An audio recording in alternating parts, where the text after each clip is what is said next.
Selamat datang di channel Simar Imam. Sembari mendengarkan tinggalkan like dan komentarnya bosku. Jangan lupa pasang headset kalian. Siapkan kopi dan camilan. Lupakan pahitnya kehidupan. Mari kita dengarkan sambil rebahan. Bab 471. Alasan mengapa dia tidak berdebat dengan keluarga Kang tentang pembunuhan sebelumnya adalah karena Chen Feng sama sekali tidak menganggap serius keluarga Kang. Dia bukan algojo, tidak perlu membunuh semua orang. Dan dengan meninggalkan kebaikan ini, mungkin bisa dimanfaatkan di kemudian hari. Butuh waktu hampir 3 jam penerbangan untuk tiba di Sinan. Begitu Anda mendarat di tanah, Anda akan langsung melihat gedung-gedung tinggi yang menunjukkan kemakmuran. Perkembangan kota harus dikatakan sangat mengerikan, siapa sangka desa nelayan kecil dulu akan berkembang menjadi kota metropolitan seperti sekarang. Naik taksi, kami sampai di lokasi pengiriman Dayong, sebuah desa di kota. Desa tersebut tampaknya akan segera dibongkar, dan pembangunan sedang berlangsung di banyak tempat. Awalnya hanya rumah 2 atau 3 lantai, tetapi masih dibangun, hanya untuk mendapatkan lebih banyak untuk dibongkar. Orang gila. Begitu Chen Feng keluar dari mobil, Dayong, yang telah menunggu di pintu masuk desa, mendatanginya. Keduanya sudah lama tidak bertemu dan berpelukan erat. Kamu belum makan, ayo pergi makan dulu. Mengetahui bahwa Dayong pasti belum makan untuk menunggunya, dan dia lapar saat ini, Chen Feng memasuki desa bersama Dayong. Keduanya lama mencari dan memilih restoran hotpot swalayan dengan biaya 34 yuan per orang. Layanan mandiri, Anda bisa makan secukupnya. Teman-teman, mereka berdua seperti hantu kelaparan, membawa banyak barang di piring mereka. Tidak hanya menarik perhatian pengunjung lain, tetapi juga menarik perhatian bos. Itu mengepul. Chen Feng sedang membilas daging yang lebih rendah dan bertanya, Dayong, di mana Yang Yani di desa ini? Dayong menggigit bakso dan menjawab, ya, di desa di kota ini. Desa ini adalah Sinan. Ini adalah salah satu dari sedikit kelurahan dengan harga rumah murah dan banyak orang luar. Kondisi Yang Yani saat ini hanya bisa tinggal di sini. Dia mendirikan kios untuk menempelkan film kepada orang-orang di malam hari, dan menghabiskan uang sepanjang waktunya di toko lotere pada siang hari. Bisakah Anda percaya tentang lotere? Chen Feng tidak bisa menahan senyum dan menggigit apa yang disebut daging kambing. Teman baik, saya mencicipi sedikit bebek. Tapi tidak masalah, begitu masuk ke perut dan dicerna, yang keluar tetap sama. Dayong berkata, saya mengikutinya selama sehari kemarin. Dia membeli jenis tiket lotre yang buka sepanjang waktu. Pada akhirnya, dia menghasilkan lebih dari 400 yuan. Dia menghabiskan 100 yuan, semuanya dibeli untuk bola 2 warna yang telah dia teliti. Ya, bisakah kamu benar-benar menghasilkan uang? Chen Gila menyipitkan matanya dan berkata sambil tersenyum, saya pikir lotere kesejahteraan hanya untuk menipu orang miskin agar melakukan kesejahteraan. Saya mendengar dari bos bahwa Yang Yani sangat kecanduan bola warna ganda dan membelinya setiap saat. Angka-angka tersebut adalah semua angka yang telah diteliti sejak lama. Dayong menyesap minuman keras 10 yuan. Wanita ini sungguh menarik. Terus terang, lotere itu mirip dengan perjudian. Kalau dipikir-pikir baik-baik, bankirlah yang memenangkan uang. Jika kita benar-benar bisa mempelajarinya, para mahasiswa yang belajar matematika itu akan menghasilkan banyak uang dahulu kala. Chen sambil makan daging, orang gila berkata, ambil contoh Suang Sekiu. Yaitu mengumpulkan uang pemain lotere ke dalam kumpulan hadiah, dan kemudian mencari orang dalam untuk mengosongkan kumpulan hadiah sekaligus. Untuk terus terang, itu bohong. Sejujurnya, memenangkan hadiah pertama dan mendapatkan 5 juta sama seperti disambar petir saat Anda keluar. Anda bermimpi memenangkan lotre, kenapa tidak Anda pikirkan apakah kamu akan tersambar petir? Dayong berkata, saya berbicara dengan Yang Yani tentang Yang Guowei. Yang Yani katanya, jika dia memenangkan hadiah pertama Suang Sekiu, dia akan pergi ke Yanjing bersamaku. Meskipun aku berkata dengan santainya, wanita ini memiliki temperamen yang keras kepala dan tidak mudah untuk dibicarakan. Memenangkan hadiah pertama. Chen Feng dia tidak bisa menahan tawa dan berkata, menarik, saya ingin bertemu wanita ini. Setelah itu keduanya selesai makan, Dayong membawa Chen Feng langsung ke toko lotere di desa. Ruangan kecil yang dipenuhi asap itu dipenuhi orang. Manusia pada dasarnya adalah laki-laki. Dan di pojok, duduk seorang wanita yang mengenakan kemeja bermotif bunga. Wanita ini juga tidak terlalu tua, baru berusia 27 atau 8 tahun. Dia terlihat cukup bagus, terutama matanya yang besar, yang mirip dengan aktris film dan televisi Zhao Wei. Dia hanya sedikit berantakan dan kusam, duduk di sana dengan kaki kiri masih di atas bangku. Hak sepatu kets yang dikenakannya tidak diikat, dan rambutnya acak-acakan, dengan ketombe terlihat di bagian ekor kuda. Hanya mata besar itu yang menatap meja putar di layar dengan penuh semangat. Chen Feng diam-diam berpikir, wanita ini tidak terlihat terlalu buruk ketika berdandan, jadi mengapa dia jatuh ke level ini? Orang-orang seperti itu mungkin mengalami semacam pukulan. Kebetulan si Shile telah menarik lotre, dan dia melihat Yang Yani menatap tiket lotre, segera mengeluarkan aromanya, dan dengan marah menggosok tiket lotre di tangannya. Jelas sekali, saya melewatkannya. Chen Feng memberi isyarat kepada Dayong untuk menunggu di pintu, dan dia masuk dan duduk di sebelah Yang Yani. Yang Yani mengangkat kepalanya dan melirik Chen Feng, tapi tidak peduli. Ambil pensilnya, lihat layarnya dan pelajari lagi. Cantik, aku tahu apa yang akan dijual Suang Sekiu besok. Apakah kamu ingin membelinya bersamaku? Kata Chen Feng sambil tersenyum. Yang Yani bahkan tidak mengangkat kepalanya dan berkata langsung, apakah kamu ingin menipuku agar tidur denganku? Aku tidak tertarik. Chen Feng tidak bisa menahan senyum pada dirinya sendiri, dia tidak menyangka saudara perempuan yang Guo Wei menjadi orang yang begitu baik. Dia berbicara lagi, lihat aku seperti ini, apakah aku membutuhkan seorang wanita? Yang Yani kemudian mengangkat kepalanya dan menatap Chen Feng lagi. Benar saja, pria yang tampan. Tapi dia memutar matanya dan berkata, apakah kamu sudah makan cukup untuk menahan diri? Jika ada yang ingin kamu katakan, katakan saja. Jika kamu tidak ada urusan, jangan tunda aku membeli tiket lotre. Saya hanya mengatakan bahwa saya tahu apa yang akan terjadi besok di Suang Sekiu. Chen Feng mengeluarkan sebatang rokok, menyalakannya, dan menghisapnya. Yang Yani mencibir dan berkata, jika Anda tahu apa yang akan terjadi dengan Suang Sekiu besok, saya akan melakukan apapun yang Anda minta. Saya bisa tidur dengan Anda selama setahun. Setelah tertawa, Chen Feng mengeluarkan 500 yuan miliknya dari kantong dan menyerahkannya kepada Yang Yani dan berkata, kalau begitu, ayo kita bertaruh. Jika saya bisa memenangkan hadiah pertama bola warna ganda besok, Anda berjanji satu hal kepada saya. Jika tidak, saya akan memberi Anda 500 ini yuan dan kamu tidak akan kehilangan apapun. Bagaimana dengan itu? Yang Yani melirik uang di tangan Chen Feng, dan segera berkata dengan sedikit kebingungan, siapa kamu? Kamu menggodaku seperti ini. Saat dia mengatakan itu, dia kebetulan menatap Dayong di pintu, dan tiba-tiba menyadari, kamu dan orang cacat di luar sedang bersama. Chen Feng berkata, tidak masalah apakah kamu bersamanya atau tidak. Kuncinya adalah apakah kamu berani bertaruh. Ayo kita bicara di luar. Yang Yani tampak tergerak, meletakkan kembali pensilnya di atas meja dan pergi keluar. Chen Feng mengikutinya keluar, dan mereka bertiga berdiri di pinggir jalan. Yang Yani sudah memahami tujuan Chen Feng, dan berkata dengan bingung, saya terkejut. Kakak saya meninggal dan dianugerahi prestasi kelas 1. Mengapa Anda ingin pergi ke Yanjing untuk mencari keadilan? Chen Feng tidak menjelaskan apapun, tetapi berkata, aku akan memberitahumu nanti, katakan saja apakah kamu berani berjudi atau tidak. Setelah berpikir sejenak, Yang Yani mengambil 500 yuan dari tangan Chen Feng. Oke, saya setuju dengan ini.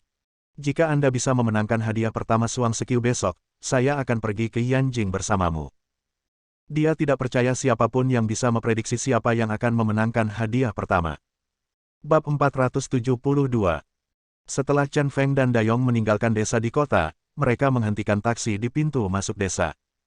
Tuan, pergilah ke Biro Keamanan Umum Kota. Setelah melaporkan lokasinya, Chen Feng melihat pemandangan di luar jendela dengan santai.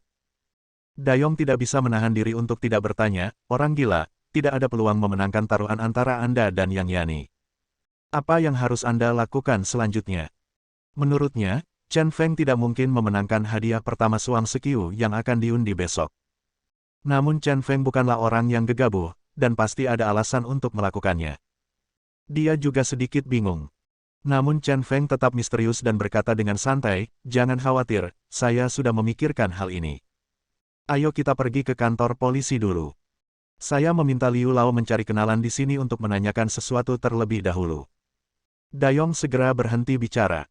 Setelah mengenal Chen Feng selama bertahun-tahun, hal yang paling dikagumi Chen Feng darinya adalah dia diam dan melakukan hal-hal praktis. Setelah beberapa saat, ketika mereka tiba di pintu polisi, Chen Feng menelepon, dan seorang pria parubaya berseragam keluar sambil tersenyum. Ini Tuan Chen Feng, selamat datang di Sinan. Pria parubaya ini tidak lain adalah Xing Kai, Kepala Departemen Kepolisian Kota Sinan, dan dia juga dapat dianggap sebagai salah satu bawahan orang tua Liu Fengnian. Menurut Liu Fengnian, ini benar-benar dapat diandalkan. Kamerat Xing, permisi. Chen Feng berjabat tangan dengan Xing Kai dan memperkenalkan Dayong kepada Xing Kai. Ini temanku, Wei Yong. Halo, Kamerat Wei Yong. Xing Kai mengambil inisiatif lagi. Berjabat tangan dengan Dayong. Mereka bertiga masuk ke Biro Keamanan Umum bersama-sama. Xing Kai menyambut mereka di kantornya dan membuat tes sendiri. Saudara Chen Feng dan Tuan Liu memberitahu saya, dan saya menyaring penduduk lokal dan penduduk asing di Sinan hari itu. Di kota Sinan, tidak banyak orang yang bermarga Sui. Saat ini, hanya ada 731 orang. Dengan nama keluarga Sui. Sobat, di antara 731 orang ini, tidak ada satupun yang bernama Sui Lifang. Xing Kai mengeluarkan tas arsip, yang berisi informasi tentang 731 orang bermarga Sui di kota Sinan. Setelah menyerahkan informasi tersebut kepada Chen Feng, ia melanjutkan, yang memiliki nama terdekat adalah seorang laki-laki bernama Sui Lifang dan seorang laki-laki bernama Sui Lifang. Pria bernama Sui Lifang ini sudah berumur 80 tahun. Tubuhnya setiap hari. Dia tinggal di rumah sakit, dan pria bernama Sui Lifang adalah bos sebuah perusahaan besar di Sinan, yang bergerak di bidang pelayaran internasional. Saya ingin tahu apakah dia orang yang Anda cari. Chen Feng mengambil informasinya, melihatnya sekilas, dan segera dia mengerutkan kening dan berkata, seorang pria berusia 80 tahun, jelas tidak. Direktur Xing, CEO perusahaan pelayaran ini, apakah Anda memiliki informasi yang akurat? Namun saat ini belum ada petunjuk lain, jadi kita hanya bisa mengesampingkan nama-nama yang mirip tersebut terlebih dahulu. Xing Kai berkata, saya sudah memeriksanya. Perusahaan itu bernama Sinan Yangfan International Logistics Co. Ltd. Dan bosnya Sui Lifang adalah penduduk asli Sinan. Meskipun melakukan transportasi laut, ini adalah transportasi jarak pendek. Target transportasi utama adalah negara Wei dan Korea. Skala perusahaan cukup bagus, dan memiliki aset hampir 10 miliar. Negara Wei. Chen Feng tidak bisa menahan diri untuk berpikir sendiri. Semakin banyak terdengar, semakin terdengar seperti Sui Lifang yang disebutkan Lo Yuji. Apakah benar-benar ada hubungannya dengan perusahaan pelayaran ini? Direktur Xing, bisakah Anda fokus menyelidiki Sui Lifang dan perusahaan ini? Saya ingin informasi terperinci. Sekarang ini adalah satu-satunya petunjuk, kami hanya dapat memeriksanya sekaligus. Xing Kai mengangguk dan berkata, Sui Lifang mudah untuk diperiksa. Jika Anda ingin memeriksa perusahaan, Anda harus pergi ke Departemen Industri dan Komersial. Tapi jangan khawatir, Anda adalah pelanggan terhormat yang diperkenalkan oleh Tuan Liu. Saya akan memeriksa hal-hal ini. Saya akan memberi Anda jawaban paling lambat besok. Terima kasih banyak. Chen Feng pergi bersama Dayong tanpa minum teh apapun. Setelah keluar dari gerbang polisi, mereka bahkan tidak masuk ke dalam mobil dan hanya berjalan tanpa tujuan di jalan raya. Dayong tidak mengatakan apapun dan hanya mengikuti Chen Feng. Chen Feng punya sebatang rokok di sudut mulutnya dan pikirannya berputar cepat. Lo Yuji ini hanya memberitahu Bailong 3 kata, Sui Lifang, yang artinya bahkan Bailang yang dicari pun harus bisa menemukan Sui Lifang dengan mudah. Jika disembunyikan terlalu dalam, bukankah usahanya akan sia-sia? Karena jika Bailong tidak bisa menemukan Sui, maka kelakuan Lo Yuji tidak akan ada artinya. Sekarang tidak ada orang seperti Sui Lifang sama sekali, yang sungguh aneh. Sepertinya kita hanya bisa menunggu kabar dari Xing Kai. Jika tidak ada masalah dengan rumah tergenang air ini, kita bisa membuat rencana lain. Gumam Chen Feng dan naik taksi lagi di pinggir jalan. Kali ini, ia membawa Dayong ke tempat yang menarik. Toko lotere. Toko lotere terbesar di kota Sinan. Katanya toko togel, tapi sebenarnya toko judi legal. Karena selain menjual tiket togel, toko tersebut juga memiliki berbagai macam mesin permainan yang semuanya berjudi. Laki-laki muda dan setengah baya, dengan rokok menggantung di mulut mereka, sedang duduk di bangku kecil, memegang koin permainan di tangan mereka, bersenang-senang. Chen Feng berjalan langsung ke mesin lotre dan bercanda kepada gadis penjual tiket lotre, adik perempuan, saya membeli banyak, apakah kamu sibuk dengan mesin itu? Gadis itu memiliki rambut bergelombang besar, dan garis leher gaunnya sangat rendah, memperlihatkan sepotong daging putih berukuran sedang. Dia sering berinteraksi dengan bajingan kecil dan sangat ramah. Dia berkata, saudaraku, lihat apa yang kamu katakan. Kamu tidak menanyakan hal ini ketika membeli tiket lotre. Ini bukan menimbang jagung. Katakan padaku, berapa banyak taruhan yang kamu buat? Saya akan memberikannya kepada Anda sekarang. Chen Feng menyipitkan matanya dan tertawa dan berkata, jika saya membeli satu set lengkap Suang Sekyu dan memainkannya satu per satu, Anda mulai bermain. Setelah mendengar ini, Dayong segera mengerti. Chen Feng ingin membeli semua nomor Suang Sekyu, dengan cara ini dia pasti akan memenangkan hadiah pertama. Tapi ini terlalu boros, bahkan dia yang jarang membeli tiket lotre pun tahu kalau harga beli full set jauh lebih mahal dari hadiah pertama. Ini jelas soal kehilangan uang, dan bukan hanya sedikit. Agar Yang Yani bisa pergi ke Yanjing, Chen Feng bersusah payah. Gadis kecil itu baru saja meletakkan tangannya di mesin lotre dan langsung berubah menjadi jelek setelah mendengar apa yang dikatakan Chen Feng. Dia menahan emosinya dan berkata dengan marah, saudaraku, kamu benar-benar pandai bercanda. Total ada 17.721.088 set bola warna ganda. Setiap set berharga 2 yuan. Total biayanya adalah 35.442.176, lebih dari 35 juta. Jika kamu beli set lengkap, Anda akan mendapatkan semua bonus plus kurang dari 10 juta, kecuali otak seseorang rusak, dia akan membelinya seperti ini. Percakapan keduanya juga terdengar oleh para gangster yang bermain mesin judi, dan mereka semua melontarkan komentar sinis. Saudaraku, kamu tidak perlu membual seperti ini ketika menggoda seorang gadis kecil. Sapi-sapi itu terbang ke langit. Tidak ada tiket lotre untuk membeli satu set lengkap. Apakah menurut Anda ini adalah kotak cuci kaki, set lengkapnya 998. Dia adalah kekasih kecil bos Hei saudaraku, hati-hatilah dengan Hei. Aku akan keluar dan menghajarmu. Haha. Semua orang saling mengolok-olok. Kebisingan ini segera membuat pemilik toko lotre, yang disebut Brother Hei, keluar. Saudara Hei sesuai dengan namanya. Dia sangat berkulit hitam, seolah-olah dia kembali dari Afrika. Dia memegang dua bola besi besar di tangan kanannya, memutarnya dengan gemericik, diikuti oleh dua anak laki-laki jangkung. Nak, apakah kamu sengaja mencari masalah? Apa yang kamu bicarakan dalam tidurmu ketika kamu membeli satu set tiket lotre? Jika kamu tidak memberitahuku sesuatu hari ini, kakak Hei, aku akan menghancurkan salah satu kakimu dan kaki ketiga. Bab 473. Chen Feng menyipitkan matanya dan tersenyum tak berdaya. Kenapa selalu ada orang buta yang suka pamer di hadapannya? Tapi untungnya, poin pengalamannya sudah meledak ketika berhadapan dengan gangster kecil seperti itu. Mata Dayong di sampingnya sudah menjadi dingin. Tampaknya hanya dengan perintah dari Crazy Chen, dia menjatuhkan benda hitam itu ke tanah dengan satu tangan. Chen Feng tidak marah, tapi berkata dengan tenang, lihat dirimu, kamu menjual tiket lotre, dan saya membeli tiket lotre. Bagaimanapun, saya juga tamumu. Kamu seharusnya bahagia. Mengapa kamu keluar seperti ini? Wajahmu hitam, membuatku merasa seperti aku menyentuh istrimu. Bagaimana kamu bisa melakukan bisnis seperti ini? Hei! Kakak Hei melotot dan berkata, hari ini aku bertemu dengan seorang pria yang memiliki mulut berminyak dan dapat berbicara dengan baik. Anda membelinya. Tentu saja saya menerima tiket lotre, tetapi mengapa Anda tidak membeli seluruh setnya untuk bermain dengan saya?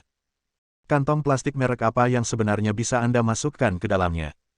Gadis kecil yang menjual tiket lotre juga menambahkan bahan bakar ke dalam api dan berkata dengan cara yang aneh, Saudara Hei, mungkin dia memelihara ternak dan tumbuh besar dengan menyombongkannya. Begitu kata-kata ini keluar, semua orang yang hadir tertawa terbahak-bahak. Apalagi yang bermain mesin judi, mereka semua melihat keseruannya dan mengeluarkan suara-suara tanpa menganggapnya terlalu serius. Beli satu set lengkap bola warna ganda. Lelucon ini agak besar, saya benar-benar tumbuh besar dengan menyombongkan diri.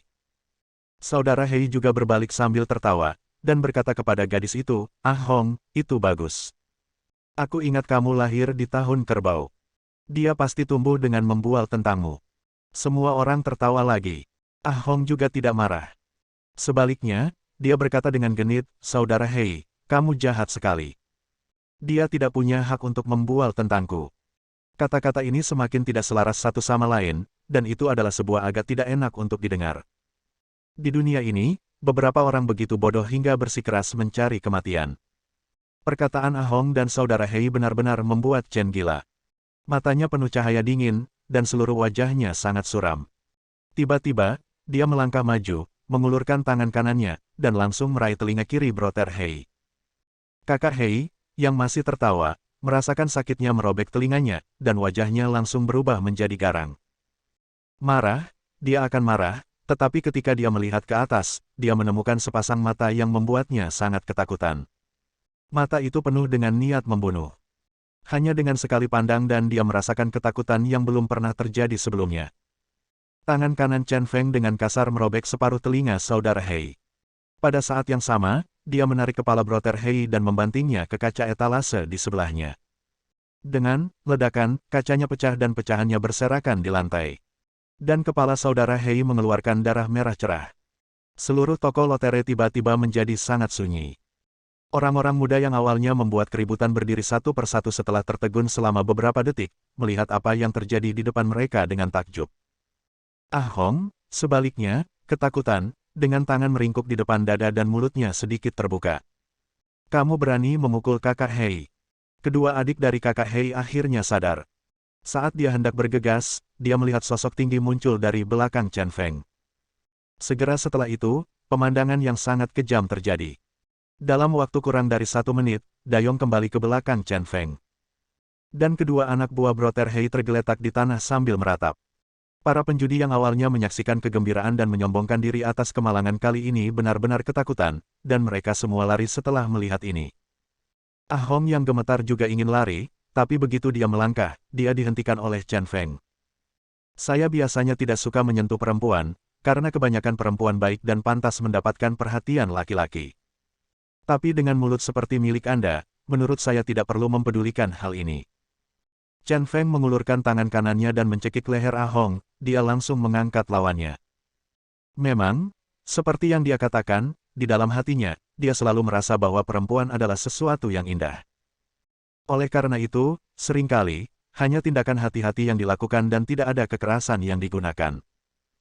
Namun seringkali, untuk gadis seperti ini yang tidak memiliki harga diri dan cinta diri, dia merasa bahwa menghancurkan status sakral seorang gadis di dalam hatinya bahkan lebih buruk lagi. Orang seperti itu tidak akan berhati lembut sama sekali saat mengambil tindakan. Saudaraku, aku salah. Ah Hong meronta, wajahnya memerah, dan dia merasa sulit bernapas dan hampir mati lemas. Saat ini, aku hampir menyesalinya sampai mati, aku hanya menyalahkan diriku sendiri karena menyebalkan. Sambil mencibir, Chen Feng mengusir Ah Hong dengan tangannya. Bukan karena dia peduli padanya, tapi dia di sini untuk membeli tiket lotre hari ini, dan dia harus meminta wanita ini untuk mengeluarkan tiketnya.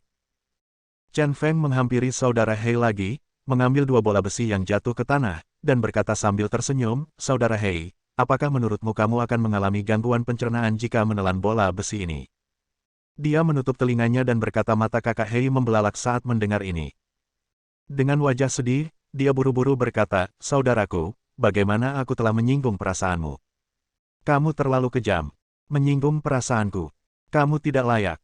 Chen Feng bermain dengan 2 bola besi di tangannya dan berkata, sejujurnya, saya benar-benar datang untuk membeli tiket lotre, dan saya benar-benar datang untuk membeli 1 set lengkap.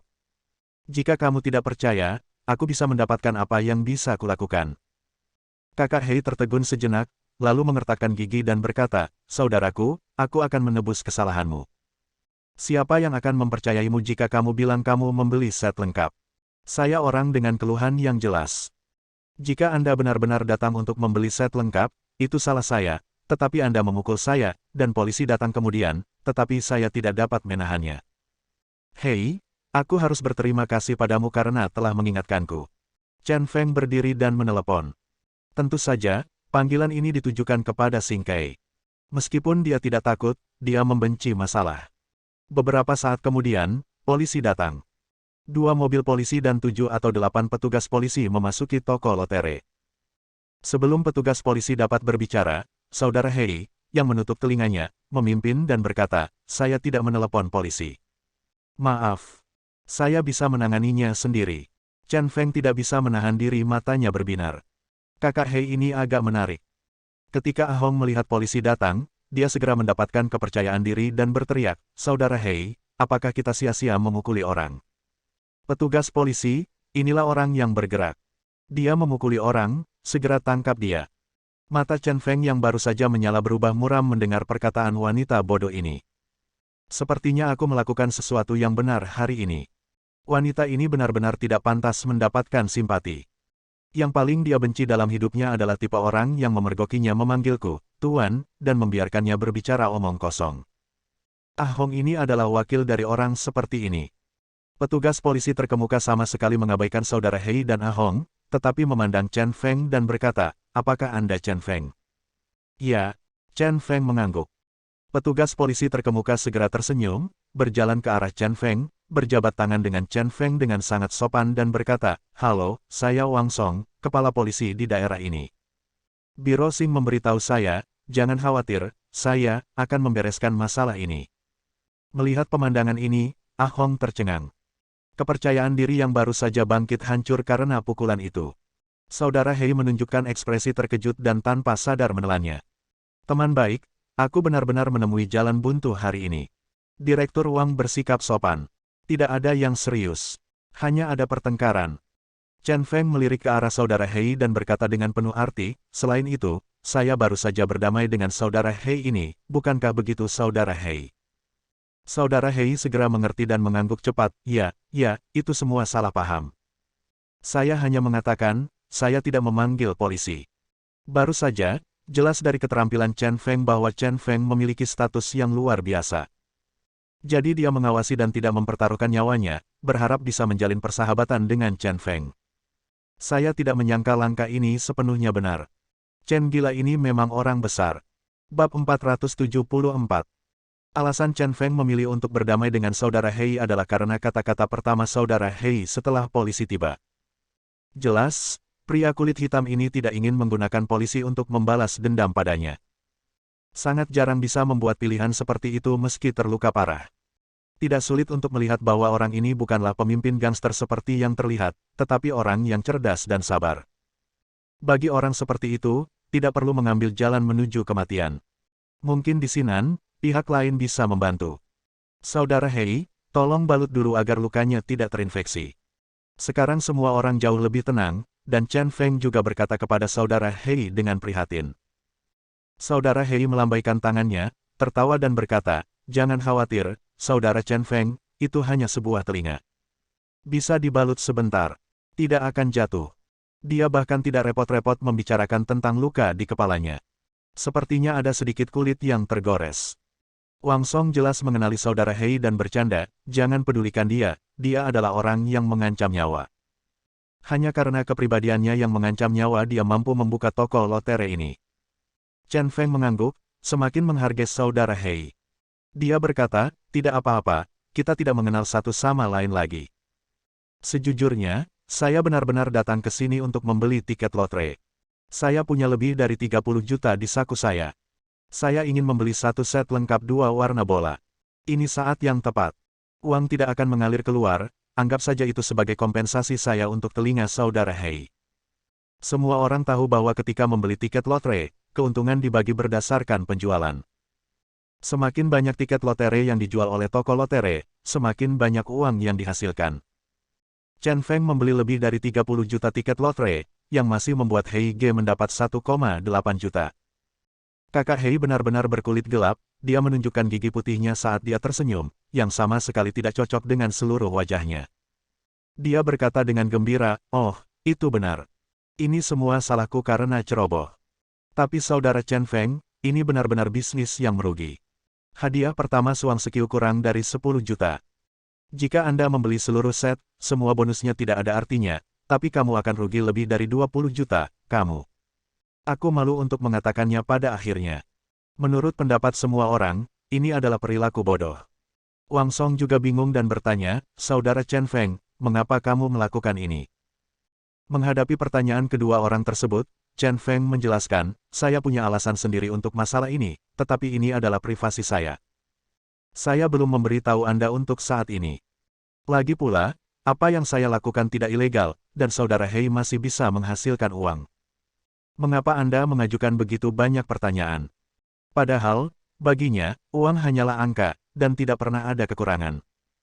Belum lagi 30 juta, selama dia buka mulut, akan ada yang mengantarkan 300 juta kepadanya. Inilah sebabnya mengapa orang lain tidak dapat memahami apa yang dia lakukan. Tujuannya hanya agar Yang Yani setuju pergi ke Yanjing. Bagi Yang Yani, Anda tidak bisa langsung membayar suap, agar tidak meninggalkan petunjuk kepada beberapa keluarga besar di Yanjing di kemudian hari. Maka menggunakan cara ekstrim ini untuk memenangkan taruhan dengan Yang Yani adalah pilihan terbaik. Bagaimanapun, uang itu tidak berarti apa-apa baginya. Lagi pula, uang di sakunya didapat dari berjudi di perahu, tidak ada bedanya dengan memungutnya. Dibandingkan dengan membujuk Yang Yani, itu bukan apa-apa. Saudara Hei segera menamparkan meja dan berkata, "Baiklah, saya tidak akan bertanya lagi. Saudara Chen Feng telah memberi saya sejumlah besar uang. Tidak masalah jika seluruh telinga saya lepas. Saya akan meminta petugas untuk mulailah membagikan tiket." Mereka cocok dan sandiwara pun berakhir. Setelah kontak sederhana, Chen Feng sangat percaya pada Brother Hei dan mentransfer uang langsung dari bank ke kartu Brother Hei.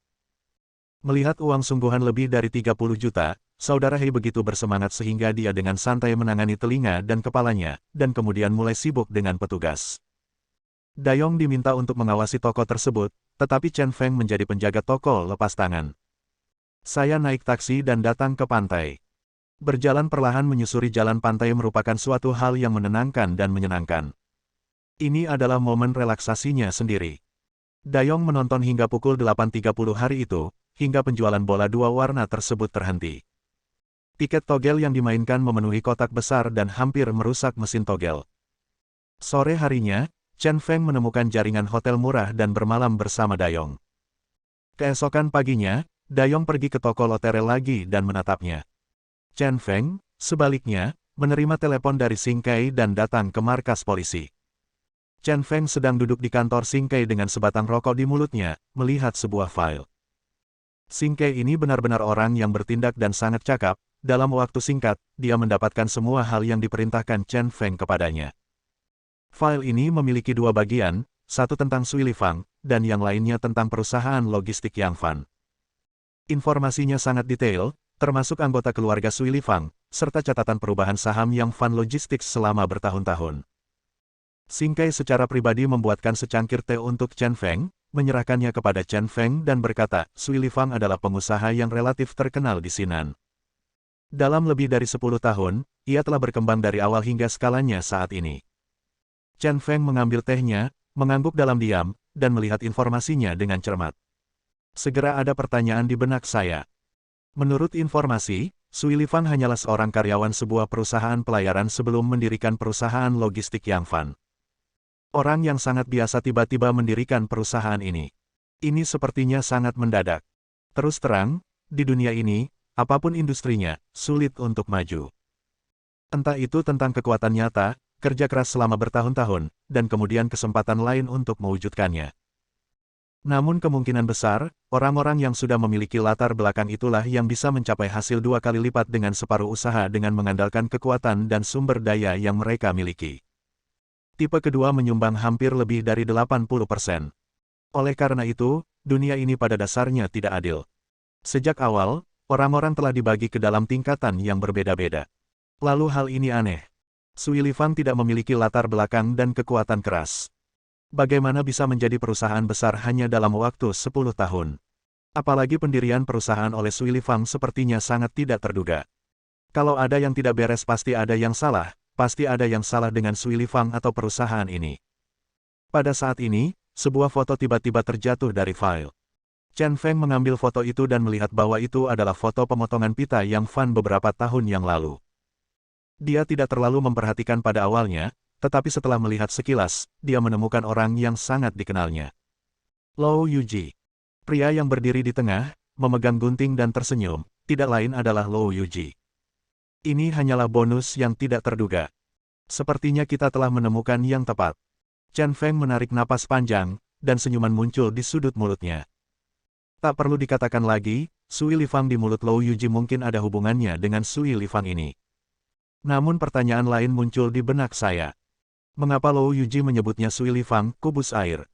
Fang dan Fang, kedua kata ini memiliki nada yang berbeda. Bingung, dia mengeluarkan liontin hijau dari sakunya. Balikan dan lihat bagian belakangnya, tulisan, Sui Lifang, terukir jelas di atasnya. Ini sungguh aneh. Dari liontinnya, dapat dipastikan lagi bahwa itu tidak diragukan lagi adalah Sui Lifang. Jadi, Apa sih rumah yang berdiri di atas air ini? Saya tidak dapat memahaminya, jadi saya berhenti memikirkannya untuk saat ini. Tapi satu hal yang pasti, meskipun orang yang menghubungkannya bukan Sui Lifang, dia pasti ada hubungannya dengan Sui Lifang. Chen Feng dengan cermat membaca kembali informasi perusahaan logistik Yang Fan. Dia melihat tempat lain yang mengejutkannya. Pada Juli tahun lalu, perusahaan investasi di bawah Junlin Group membeli 6% saham Yang Fan Logistics dan menjadi pemegang saham terbesar keempat Yang Fan Logistics. Bab 475. Setelah mendapatkan informasi ini, tibalah waktunya untuk menghubungi Sui Lifang. Tapi Chen Feng tidak terburu-buru dan datang ke toko lotre Heige. Dayong dan saudara Hei sibuk sepanjang pagi dan bahkan tidak memenangkan setengah dari tiket lotre. Untuk menghemat waktu, Chen Feng dan saudara Hei memutuskan untuk menggunakan metode pembelian 8+16 setelah berdiskusi. Dengan cara ini, efisiensinya meningkat pesat. Akhirnya pada pukul 18.30 semua tiket lotre diundi. Melihat 5 kotak besar penuh tiket lotre, Chen Feng merasakan berat kertas itu untuk pertama kalinya. Sekarang kita tinggal menunggu pengundian lotre. Setelah pengundian selesai, kita harus mencari hadiah pertama di antara sekian banyak tiket lotre. Saudara Hei menyeringai dengan gigi putihnya. Setelah bertahun-tahun bekerja di industri lotre, saya belum pernah melihat begitu banyak tiket lotre yang ditumpuk. Tiba-tiba saya mendapat ilusi melakukan sesuatu yang besar. Chen Feng berkata sambil tersenyum, mari kita tunggu di sini untuk pengundian lotre. Saudara Hei, kita telah menghasilkan banyak uang. Mengapa kita tidak memesan makanan untuk dibawa pulang dan mentraktirnya makan? Terserah kamu. Kakak Hei murah hati. Dengan lambaian tangan, dia menunjukkan gigi putihnya lagi. Diam-diam dia senang bertemu Chen Feng, dewa kekayaan kecil. Beberapa saat kemudian, pengantar barang datang untuk mengantarkan makanan. Wah, itu banyak sekali. Saya memesan 3 porsi udang karang saja, dan ada juga berbagai barbecue seafood yang tersebar di seluruh lantai. Mereka bertiga bersenang-senang makan, dan menunggu sampai setelah pukul 9, nomor akhirnya diambil. 02, 07, 14, 19, 27, 32, 33, plus 16. Aku lelah, ayo mulai mencari. Chen Feng seperti pemimpin besar, mengarahkan Dayong dan saudara Hei. Saudara Hei tersenyum, memperlihatkan gigi putih besarnya, dan tiba-tiba masuk ke dalam tumpukan tiket lotre. Dayong juga berjongkok dan mulai mencari. Semua tiket lotre dikeluarkan secara berurutan, jadi tidak sulit untuk menemukannya. Setelah sekitar 10 menit, saudara Hei mengeluarkan tiket lotre dan mengangkatnya tinggi-tinggi. Ditemukan. Dia sangat bersemangat dan memeriksanya lagi dengan cermat sebelum menyerahkan tiket lotre kepada Chen Feng. Teman baik, setelah bertahun-tahun menjalankan toko lotre, ini pertama kalinya saya melihat tiket lotre hadiah pertama. Chen Feng terlihat sangat santai, ketika dia melihat ke bawah, dia melihat bahwa itu bukanlah hasil ulang, tapi hasil yang dikeluarkan di pagi hari. Nomornya benar, hadiah pertama yang solid. Baiklah, saudara Hei, pilih hadiah kedua dan berikan kepada Dayong. Hadiah ketiga dan keempat lainnya akan diberikan kepada Anda. Singkirkan tiket lotre hadiah pertama, Chen Feng sangat murah hati. Kata kepada saudara Hei. Sebenarnya akumulasi dari hadiah-hadiah kecil tersebut cukup banyak. Namun dia terlalu malas untuk menukarnya karena takut mendapat masalah. Mendengar ini, saudara Hei langsung senang. Chen Feng takut akan masalah, tetapi sebenarnya tidak. Itu semua uang sungguhan. Terima kasih, saudara Chen. Kamu benar-benar orang kaya. Kamu sangat murah hati.